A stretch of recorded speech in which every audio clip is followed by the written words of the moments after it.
Fine student, तो आज class में हम लोग ये एडिटोरियल को देखने जा रहे हैं, that is section 6A is valid as it aligns with the preambular values of fraternity says supreme court. तो देखो बच्चे लोग, ये बहुत ही इंपॉर्टेंट एडिटोरियल है क्योंकि यहाँ पे पॉलिटी का बहुत सारा कॉन्सेप्ट आ जाएगा, समझा। और इसलिए देखो सिलेबस देखोगे यूपीएससी सीएससी पर्सपेक्टिव से देखोगे तो GS paper 2 constitution and polity है। तो यहाँ पे मुद्दा समझते हैं कि मुद्दा हुआ क्या, आखिर ये मुद्दा है क्या। तो देखो ये सेक्शन 6A जो है ये सिटीजनशिप एक्ट 1955 का हिस्सा है, मैं ये शुरुआत का हिस्सा नहीं है। यानी कि 1955 में जब एक्ट लागू हुआ था तो उस समय सेक्शन 6A नहीं था, ये सेक्शन 6A बाद में डाला गया है। और किसने डाला था? तो राजीव गांधी की सरकार ने डाला था ये चीज़। तो जो पिटिशनर है, जिसने याचिका दिया सुप्रीम कोर्ट में, याचिका रखा सुप्रीम कोर्ट ने, उनका सबसे बड़ा जो मैटर ऑफ कंसर्न है, कंटेंशियस जो इशू है उनका पिटिशनर का, वो कहते कि ऐसा कैसे हो सकता है कि एक पर्टिकुलर सेक्शन डाल के एक पर्टिकुलर राज्य के लिए अप्लाई किया जाए। जैसे सिटीजनशिप एक्ट 1955 वो पूरा देश के लिए है, और एक राज्य के लिए यदि एक राज्य में किसी को सिटीजन मिलना है, सिटीजनशिप को दिलवाना है, सिटीजनशिप को प्रोवाइड करना है, तो कैसे आप एक क्लॉज डाल के एक केवल स्टेट के लिए आप अप्लाई कर सकते हैं? तो उस बेसिस पे भी ये अनकॉन्स्टिट्यूशनल होना चाहिए सेक्शन 6 से। दूसरी बात ये है कि उस समय जो आसाम अकॉर्ड साइन हुआ था, Assam accord very very important, Assam accord, इसके बारे में अभी थोड़ी देर में फिर से बात करूंगा अच्छे से। आसाम अकॉर्ड जो साइन हुआ था राजीव गांधी और जो वहाँ के स्टूडेंट फेडरेशन जो थे आसाम के, तो दोनों के बीच में साइन जो हुआ था आसाम अकॉर्ड, उसी का रिजल्ट है सेक्शन 6A। मगर आसाम अकॉर्ड का जो मेन चीज़ देखोगे, मेन एलिमेंट देखोगे, तो वहाँ पे बात है कि जो एसमिस कल्चर, जो एसमिस वैल्यूज़ है उसको प्रोटेक्ट करना। तो हमारे फंडामेंटल राइट्स में ना आर्टिकल 29 क्लॉज 1 में ये बात स्पष्ट रूप से लिखा गया है कि हर कम्युनिटी को ही पूरा इजाज़त है कि वो अपना कल्चरल वैल्यूज़, वो अपना लिंग्विस्टिक वैल्यूज़ को वो प्रिजर्व कर सकता है, प्रोटेक्ट कर सकता है।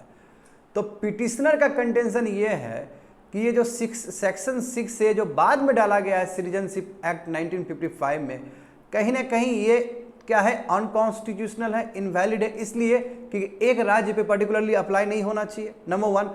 और दूसरी बात है आसाम अकॉर्ड को भी ये वायलेट करता है।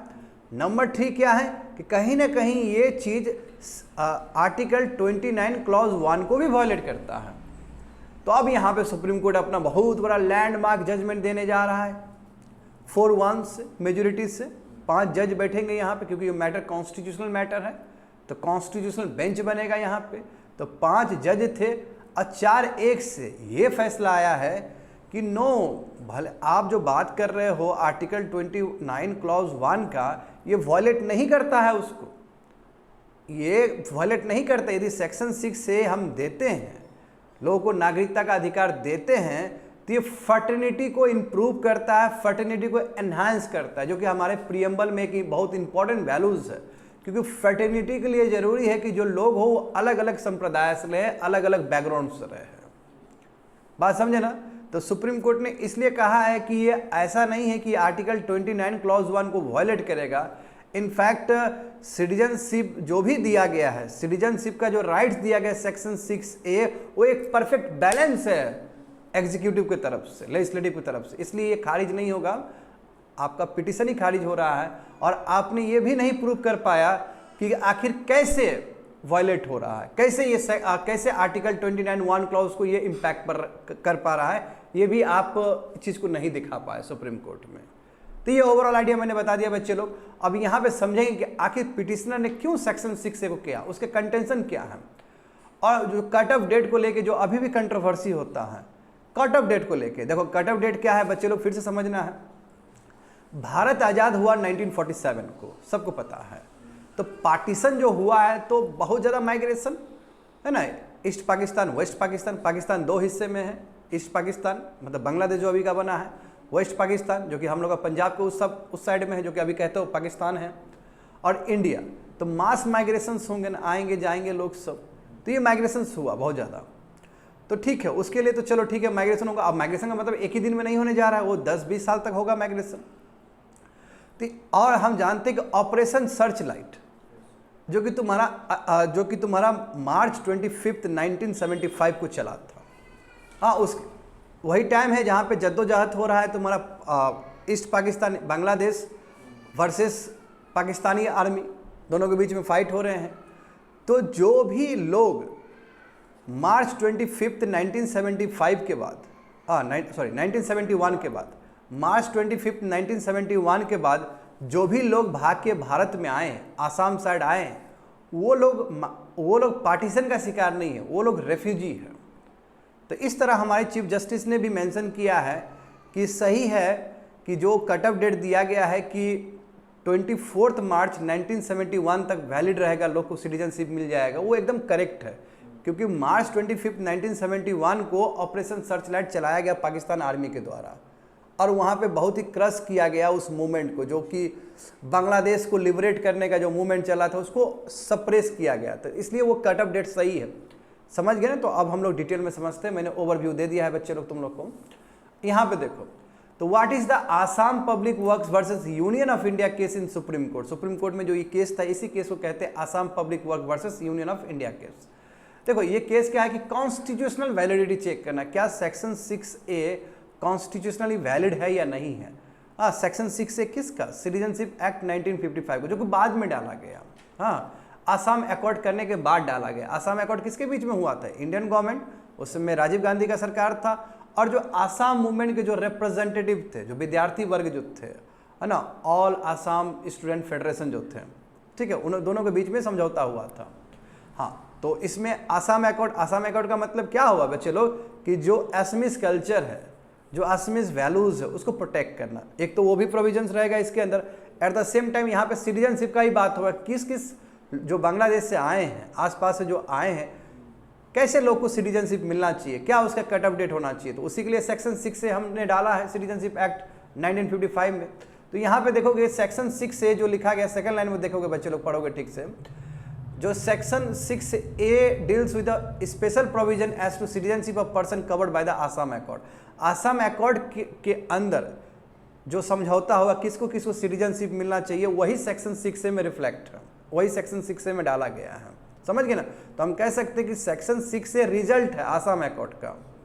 पिटिशनर ने बिल्कुल चैलेंज किया इसी सेक्शन को, इसलिए कहा कि कैसे हो सकता है ये जो कट ऑफ डेट, आप जो पर्टिकुलर जो कट ऑफ डेट दिए हो मार्च 25 1971 से पहले अलाउड है और उसके बाद अलाउड नहीं है, यही गलत चीज है, ऐसे कैसे हो सकता है। तो petitioner challenge section 6A on the ground that it discriminates against other Indian citizen by permitting different cut off date for regularising illegal migrants entering Assam and rest of the country. कैसे आप उस कट ऑफ डेट को चुन सकते हो। और दूसरी बात है, केवल आसाम के लिए ऐसे कैसे हो सकता है कि एक नेशनल लॉ में एक स्टेट के लिए आप पर्टिकुलरली प्रोविजन दे सकते हो। ये भी इस रूप में भी अनकॉन्स्टिट्यूशनल होना चाहिए सेक्शन 6 से। बात समझ गए ना? आगे देखो, तो क्या समझते हो section 6A of citizenship act 1955 से। तो ये एक स्पेशल प्रोविजंस जो डाला गया है सिटीजनशिप एक्ट 1955 में, और ये रिजल्ट हुआ था आसाम अकॉर्ड का। आसाम अकॉर्ड कब साइन हुआ था? अगस्त 14 1985 को। बच्चे लोग सबको याद होना चाहिए 1979 में बाईपोल इलेक्शन हुआ था वहाँ आसाम में, और उसमें क्या पता चला कि अचानक वोटर बढ़ गया, वोटर्स लोग बढ़ गए अचानक, इसलिए बहुत बड़ा प्रोटेस्ट हो गया वहाँ पे, नीली मासाकार सब हो गया वहाँ पे, लोग बहुत मारे गए उस समय। हाँ, आसाम के जो विद्यार्थी लोग हैं सब फ्रंट पे थे, लीड कर रहे थे मूवमेंट को। समझ गए ना? तो इसलिए किसी तरह मामला को शांत किया गया और इसमें आसाम अकॉर्ड साइन किया गया अगस्त 14 1985 को, और उसी का रिजल्ट क्या हुआ सेक्शन 6 से। समझ गए ना? तो आसाम अकॉर्ड में यह भी बात है कि असमीज कल्चर को प्रोटेक्ट करना, उसके हेरिटेज को प्रोटेक्ट करना, उसके लिंग्विस्टिक वैल्यूज को प्रोटेक्ट करना और सोशल आइडेंटिटी को प्रोटेक्ट करना। हाँ, इसमें जो दिया गया, देखो cut off date very very important, cut off date है सबसे ज़्यादा इंपॉर्टेंट, कट ऑफ डेट ही है।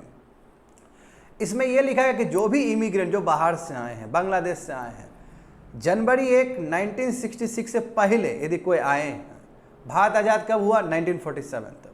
तो 1947 से लेके 15 अगस्त 1947 से लेके 1 जनवरी 1966 से पहले कोई आया हो बांग्लादेशी लोग, चाहे वो हिंदू हो, मुस्लिम हो, कोई भी संप्रदाय का हो सकता है, तो उसको इंडियन सिटीजनशिप माना जाएगा, उसको इंडियन सिटीजन माना जाएगा। समझ गए ना? उसमें कोई दिक्कत नहीं है, ये आसाम अकॉर्ड में लिखा गया है।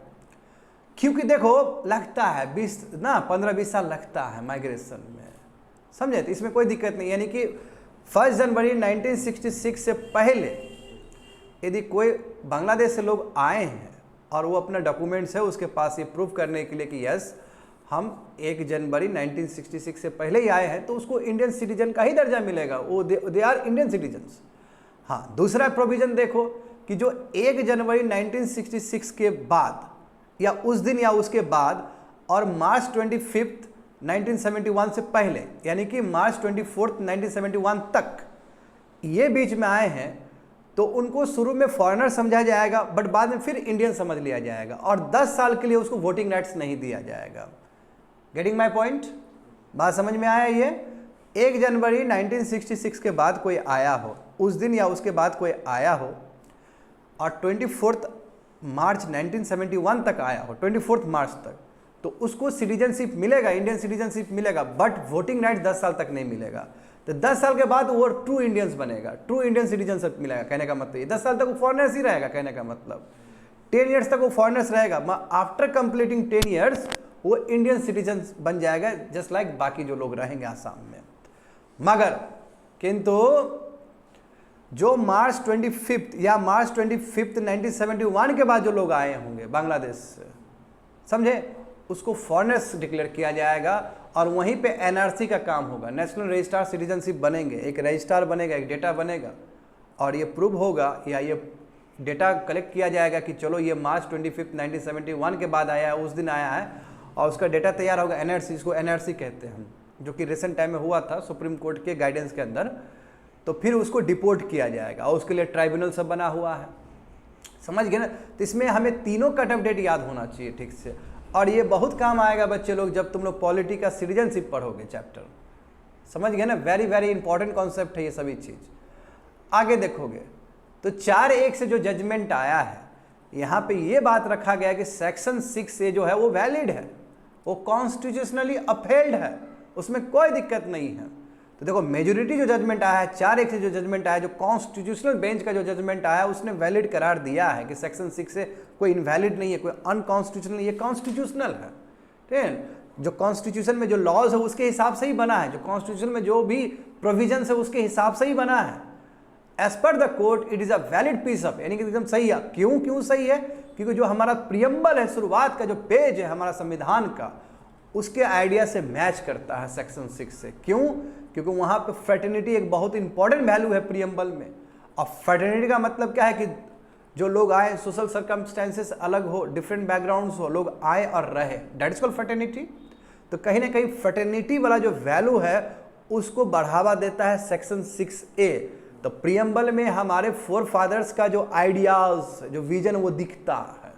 तो देखो इस बार भी, इसलिए मैं इस जजमेंट को बहुत बड़ा जजमेंट मानता हूं जहां पे प्रियम्बल इन्वॉल्व है, और कहीं ना कहीं प्रियम्बल ने हेल्प किया सुप्रीम कोर्ट को राइट डायरेक्शन में इंटरप्रेट करने का इस केस को।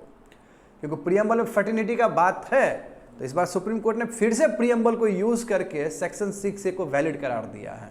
तो देखो प्रियम्बल का कितना बड़ा इंपॉर्टेंट रोल है, बात समझ गए? तो देखो यहाँ पे क्या लिखा गया है, the principle of fraternity can not be selective applied to one section living in Assam. अच्छा, क्या फ्रेटर्निटी केवल एक ही सेक्शन के लिए होगा आसाम का? हाँ, एंड वाइल अनदर, बाकी को तुम इलीगल इमिग्रेंट्स कैसे कह सकते हो? कोर्ट ने यह भी कहा कि जब संविधान हम लोग पढ़ते हैं, उसका जो प्रेसिडेंट, जो भी हमारे फोर फादर्स का जो विजन है, उसमें साफ साफ दिखता है कि फ्रेटर्निटी के लिए जरूरी है कि डिफरेंट बैकग्राउंड्स के लोग रहें, अलग अलग सोशल सर्कमस्टांसेस रहे, और उसके बावजूद भी लोग रह रहे हैं, अच्छे से पीसफुली जी रहे हैं। दैट इज कॉल्ड फ्रेटर्निटी, उसको फ्रेटर्निटी कहा जाता है। हाँ, तो इसलिए इसमें कहा गया जब ऐसा बात हो, एक तरफ बात हो कि इंडिजिनियस कल्चर का, समझे ना, एक तरफ बात हो इंडिजिनियस कल्चर का, कि वो इंडिजिनियस कल्चर को प्रिजर्व करना जरूरी है, कि फ्रेटर्निटी को देखना है, तो सुप्रीम कोर्ट ने कहा कि ये डायलामा को ख़त्म करने के लिए जरूरी है कि we should give preference to the fraternity. Fraternity को प्रेफरेंस देने की जरूरत है, जो कि लास्ट लाइन में लिखा गया है यहाँ पे, समझ गए ना?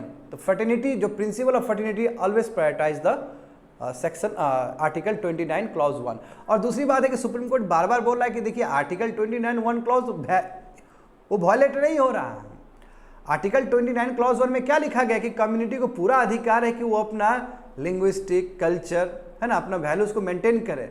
तो सेक्शन 6A जब वैलिड है, मतलब सेक्शन 6 से जब लागू हो तो उसे कैसे इम्पैक्ट पड़ रहा है वहाँ पर, वो तो इम्पैक्ट ही नहीं पड़ रहा है। बात समझे ना, ऐसा नहीं कि वो वायलेट हो रहा है, ऐसा भी कहना गलत बात होगा कि आर्टिकल 29 क्लॉज 1 पे सुप्रीम कोर्ट ने ध्यान नहीं दिया। सुप्रीम कोर्ट बोला कोई कनेक्शन ही नहीं है कुछ वहाँ पे। जो पिटिशनर है वो जो बुद्धि लगा रहा है, जो तर्क लगा रहा है कि आर्टिकल 29 क्लॉज 1 वायलेट हो रहा है, हकीकत में वायलेट हो ही नहीं रहा है, और ना ही पिटिशनर वो चीज़ प्रूव किया। वो वहाँ पे कोई कागज पत्तर से कोई एविडेंस ऐसा प्रूव नहीं कर पाया है कि आर्टिकल 29(1) वायलेट हो रहा है। तो फर्टिनिटी यहाँ पे प्रिवेल करेगा, क्योंकि फर्टिनिटी क्या है, तुम्हारा प्रियम्बल का एक बहुत इंपॉर्टेंट वैल्यूज है जो कि हमारे फोरफादर्स ने सोचा था उस तरह का चीज। यहां पे देखोगे बच्चे लोग, the other important aspect of the judgement, section 6 से जो है, हाँ, वो इसलिए लाया गया ताकि जो इलीगल माइग्रेंट्स, जो बाहर से लोग आए हैं, स्पेशली मार्च 25, 1971 के दिन या उसके बाद, उसको बाहर किया जा सके, उसको डिबोर्ट किया जा सके। अब उससे पहले जो लोग आए हैं वो इंडियन सिटीजन का दर्जा दिया जा सके। तो आसाम एकॉर्ड कहीं ना कहीं एक पॉलिटिकल सोल्यूशन रहा है, जिस हिसाब से माइग्रेशन बढ़ा है आसाम में, समझे। एक आप देखो, आप रेफ्यूजी को अकोमोडेट कर सकते हो, ये नेशन का अपना, यानी कि स्टेट का अपना प्रायोरिटी है कि स्टेट किस तरह रेफ्यूजी को रखती है अपने अंदर। At the same time they have lot of resources, state के पास लॉट ऑफ रिसोर्सेज है जिसके द्वारा वो कल्चर को भी प्रोटेक्ट कर सकता है। तो state can do many thing. State at the same time refugee को प्रोटेक्ट भी कर सकता है जो अपने हिसाब से वो सोचे, एट द सेम टाइम जो कल्चर है, समझे ना, जो एलोकेशन ऑफ रिसोर्सेज उसके हिसाब से वो काम भी कर सकता है। यानी कहने का मतलब ये है कि बिना इन लोगों को भगाए हुए जो कट ऑफ डेट से इधर आए थे, यानी पहले 25 मार्च 1971 से पहले जो लोग आए थे उनको रखा जा सकता है।